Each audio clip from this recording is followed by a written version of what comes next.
హైదరాబాద్ హబ్సీగూడలో విషాదం చోటు చేసుకుంది. రవీంద్రనగర్ కాలనీలో ఒకే కుటుంబానికి చెందిన నలుగురు చనిపోవడం స్థానికంగా కలకలంగా మారింది. భార్యాభర్తలు ఇద్దరూ ఆత్మహత్య చేసుకున్నారు. వారిద్దరూ ఆత్మహత్య చేసుకునే ముందు పిల్లలిద్దరిని ఉరివేసి చంపేశారు.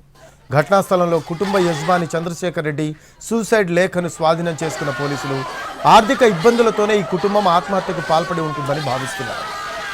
42 ఏళ్ల చంద్రశేఖర్ రెడ్డి గతంలో ప్రైవేట్ జూనియర్ కాలేజీలో లెక్చరర్గా పనిచేసేవాడు. అతని భార్య కవిత గృహిణి. కూతురు సరితారెడ్డి 9వ తరగతి, కుమారుడు విశ్వన్ రెడ్డి 5వ తరగతి విద్యార్థి. చంద్రశేఖర్ రెడ్డికి 6 నెలలుగా ఉద్యోగం లేదు. దీంతో ఆర్థిక ఇబ్బందులు ఎక్కువయ్యాయి. ఈ క్రమంలో ఫ్యామిలీ సూసైడ్కు పాల్పడింది. ఒకే కుటుంబానికి చెందిన నలుగురు మృతి చెందడంతో బంధుమిత్రులు, స్థానికులు రోధిస్తున్నారు. చంద్రశేఖర్ రెడ్డి ఇంతకుముందు ప్రైవేట్ కాలేజీలో జూనియర్ లెక్చరర్గా చేస్తుండే. ఆ తర్వాత కొన్ని రోజుల క్రితం ఈయన జాబ్ మానేసిన తర్వాత ఈ ఫైనాన్షియల్ క్రైసిస్ ఏదో చాలా రోజుల నుంచి ఉన్నాయంట. సో ఆ సూసైడ్ నోట్లు ఏంటంటే నాకు చాలా క్రైసిస్ ఉన్నాయి, అందుకోసం నేను నా ఫ్యామిలీతోటి సూసైడ్ చేసుకుని చచ్చిపోతున్నాను అన్నట్టు కొద్ది ప్రాథమిక విచారణలో తెలిసింది.